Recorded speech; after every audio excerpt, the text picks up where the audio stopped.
My name is Aisha. Welcome to When Elder Speaks. I told you guys I'm going to tell you about my ayahuasca experience, and I am. So I was recently given the opportunity to do 3 nights of ayahuasca, and as I've said in previous videos, I did 1 night last year, and that was very interesting.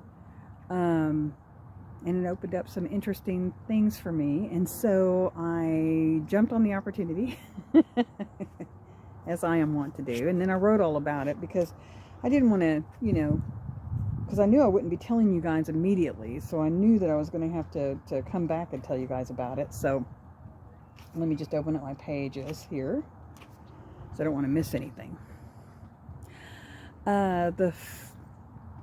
Now, a year ago, I had watched people also participate in what's called hape or rape, which is a tobacco and some other herbs, I believe, that are blown up your nose, basically. And I saw that, they were spitting a lot, and some of them were even retching a little bit, and tears out of the eyes and that sort of thing. And I was like, last year I was like, nah, no, I'm good. But this year I asked, I said, well, so what is the point of doing rape or hape? What's the good points of it? And they said, well, what it does is it clears up your energy field of all the 3D gunk and kind of gets all that down and off of you. And I thought, okay, I'm going to try it. And so this time I tried it the first night. They blew it up the nose. It did smart for a couple of seconds, not for very long. You can blow it out whenever you want to. I let mine sit up there for a while, and I spit it out because you don't want to swallow the juices. It's tobacco, so I mean it can make you queasy and all kinds of things. You don't really want to swallow that, and I felt the effects immediately though. I was really kind of surprised. Immediately my energy level just shot up, and I was like, oh yeah, and I'm taking all this 3D energy, all the layers on top of the stuff, and I was just like throwing it down into the ground, like, okay, yeah, we're getting rid of this, yeah, I'll throw it down to the ground, give it to the mother, and so I saw the effects immediately, and I felt the effects immediately, and so yeah, I kind of recommend that stuff. I really do. Now, it didn't make me rich, but I was a hardcore smoker for 30 plus years, so 35 plus years, and when I got that little bit of taste of tobacco in the back of my throat, I was like, oh yeah, I remember that flavor. But it didn't bother me a bit, and blew it out of my nose later, and just kind of, it did do what they said it was going to do. It did it immediately. I get it. So then I participated in the first night. Now last year, what happened was that I kind of threw up fairly close, fairly immediately. I mean, not immediately. It was probably about 40 minutes in, something like that. And I threw up, and then I proceeded to have all these visions. Well, this time I was like anticipating, oh, I'm going to throw up, and then I'm going to, experience the ayahuasca. And I was just kind of like, oh, am I going to throw up now? Should I throw, I feel it coming, And so I'm anticipating, getting that throwing up thing done, so that I can experience what I'm going to experience. And finally I did throw up. And I asked to see grandmother Aya, and I went to a hut in the jungle, and at first she was weaving, and then she was cooking, and I laid down on a mat in the hut, and I felt so protected and so loved and so a part of family. And I was 5 years old, I felt 5 years old, just little bitty. And it dawned on me that the last time I ever felt protected and nurtured in a family kind of way was when I was 5 years old. I spent a lot of my early childhood with my paternal grandparents and my aunt. And in that environment, I felt very protected. I felt very, like supported. And Grandma was not a touchy-feely kind of lady, but man, she was strong. She was stalwart. You know what I'm saying? Grandmother Aya, she said, remember your grandmother. And so I did. And my grandmother's name was Blanca, or Blanche. She was, like I said, she wasn't like, a June Cleaver kind of lady, but she was so strong. There was nothing that woman couldn't do. And it didn't matter if the samurai were coming over the hill to kill us all. She'd stand right in front and be like, come on, come on. Come on. That's the kind of person my grandma was. And I always felt so warm and protected with that family. I mean, waking up to the smell of coffee in the morning and breakfast going, and knowing Grandpa was, he was either at work or out in the back with his garden, or he was, in his chair smoking a pipe, reading the paper or watching TV. My mother decided to move us to a different state when I was about 5 or 6, and I never really felt that protected or loved. Wow. Again, I may edit this part. That was a crane. That was beautiful. Dang. Okay. I really didn't feel protected after that, but there was nothing to be done about that. There was a lot of issues on that side of the family. Let me see what else I'm missing. Jesus, this is not good. This is not professional. Tell me about it. All right. And that was pretty much all that happened on that first night.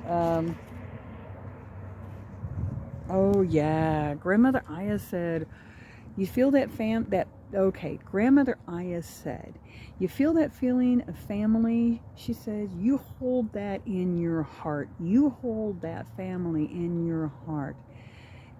In this way, you are never without family. No matter where you go, no matter if you're never with anybody else or no matter where you go, no matter who you're with, you carry that family feeling in your heart, and you always have family with you everywhere you go. Now that was something else. And so I'm giving that information to you because, we're all in that position. We have to hold our family here. We are not always going to be surrounded by support and nurture and all that good stuff. So we have to hold that in ourselves. Very important.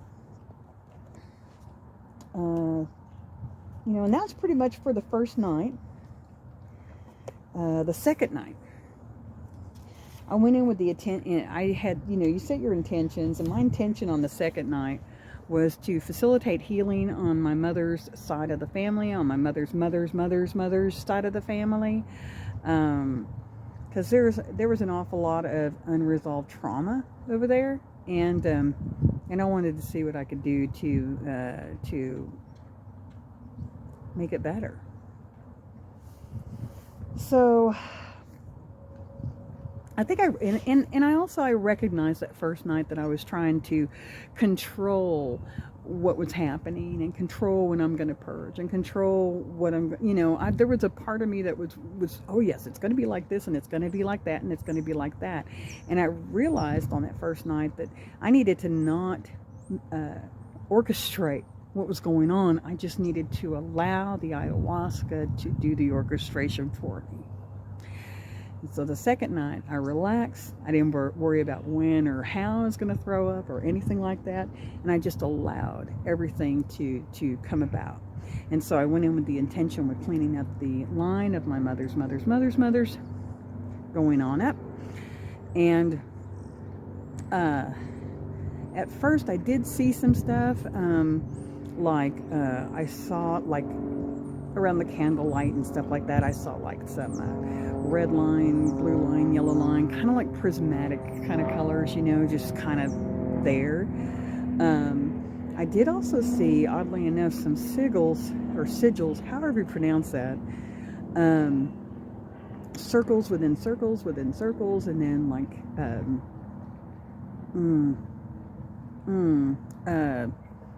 well, sigils, like little,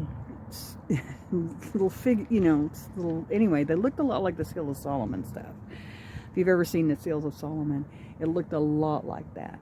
And at one point, the sigils that were in the center morphed into faces. And I thought that was very interesting, but that really wasn't what I was there for. Like, if I was a painter, I would have really gone into the whole visual thing and then tried to interpret that in my own way. But I'm not. I'm more of an audio kind of person. I'm more of a touchy-feely person. So, and I knew that the work that I was doing was more internal, so I just kind of allowed that to just go on and pass. And I was thanking God. Oh, that's right. Okay.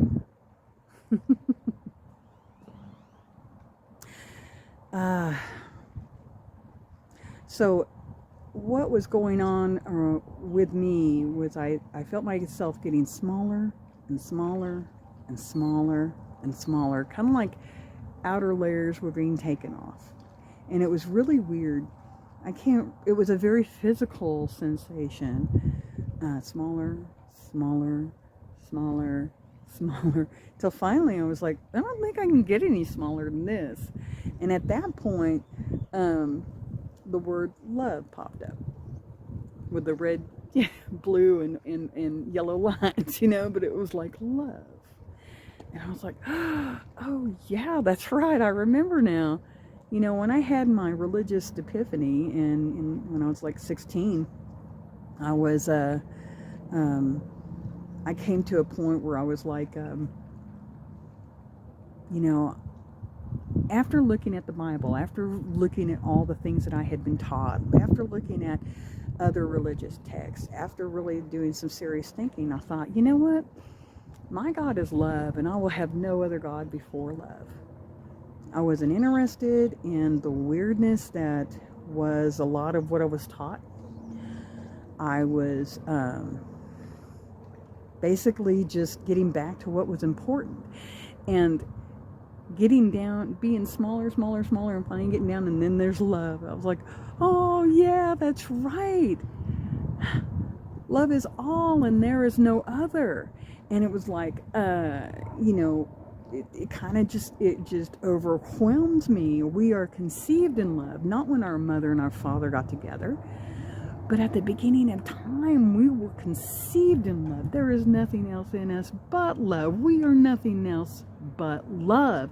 And if we have anything else going on other than love, like if we have any jealousy or fear or depression or anything like that, we've cluttered up the hum, and we need to clean it out, because there's nothing but love. There's absolutely nothing even important but love,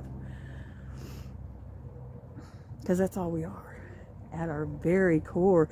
And I was like, oh, thank you so much for reminding me about that. I had forgotten. Oh my God, it was really uplifting. And I was, thanking God and thanking ayahuasca, and just thanking everything for reminding me of that very important fact. And one of the facilitators mentioned that it's to somebody else. You're not going to get there by thinking. You're going to get there by feeling.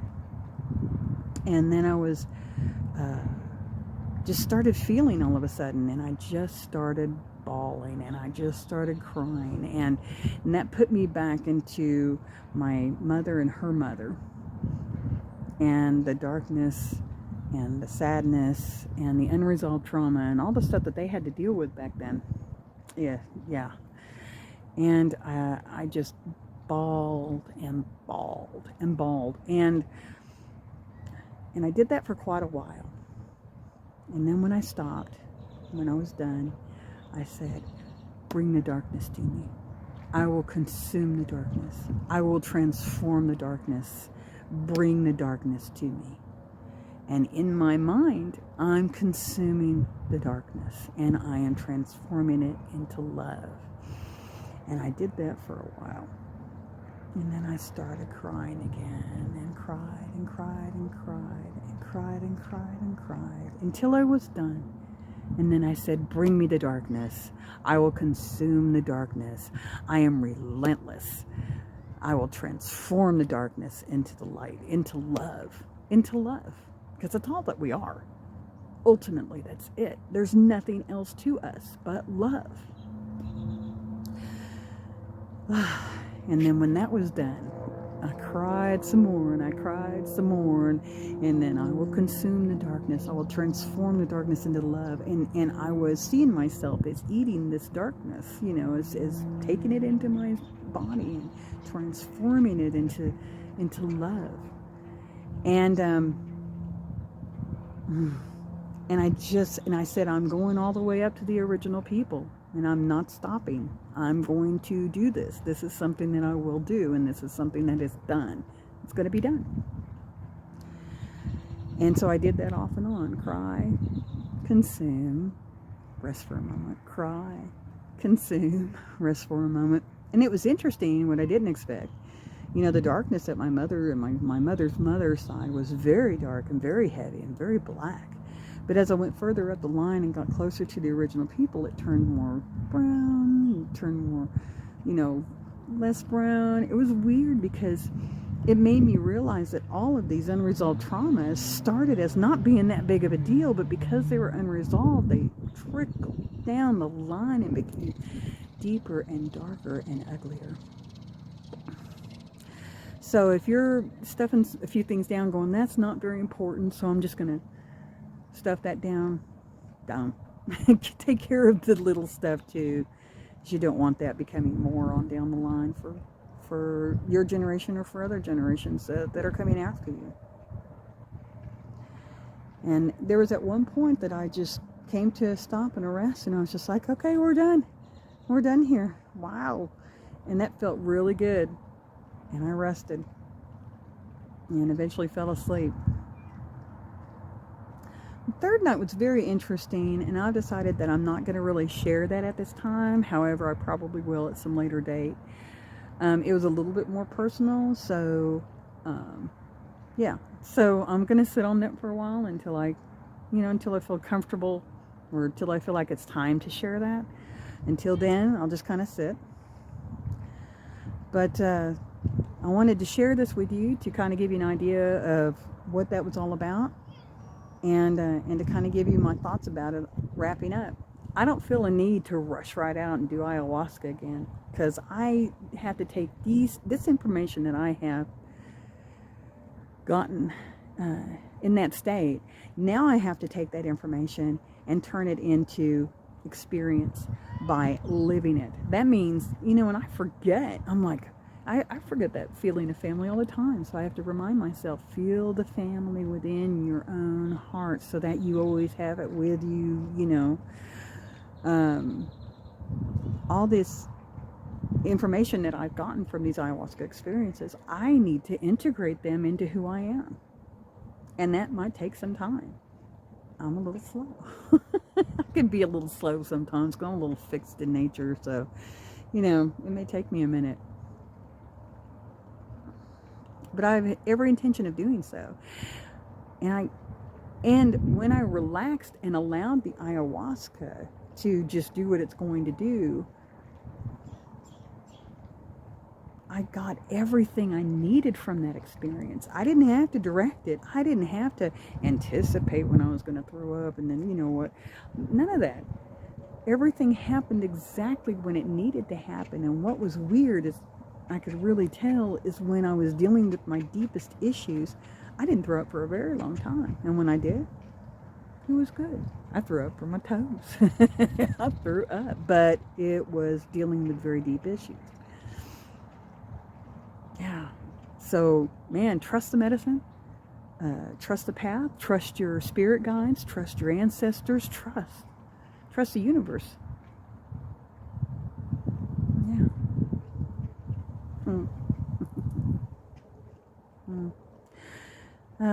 I've already gotten an inkling of what the next One Elder Speaks episodes will be about, and so I've really got to do some work on that. That's going to take a little bit of my time, and I'm going to have to do some research on those things. So I hope you enjoyed this episode and you got a little bit of information out of it. Always carry that sense of family in your heart, because you are your family, and your family exists within the universe.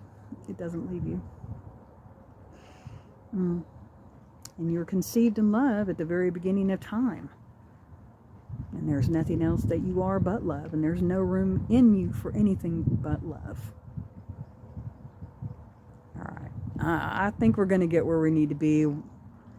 And I don't know. I just have to trust the universe, because I ain't got nothing else. I am definitely going to trust the universe. They hadn't led me astray. Yeah. Okay. Well, we'll talk to you guys later. Bye.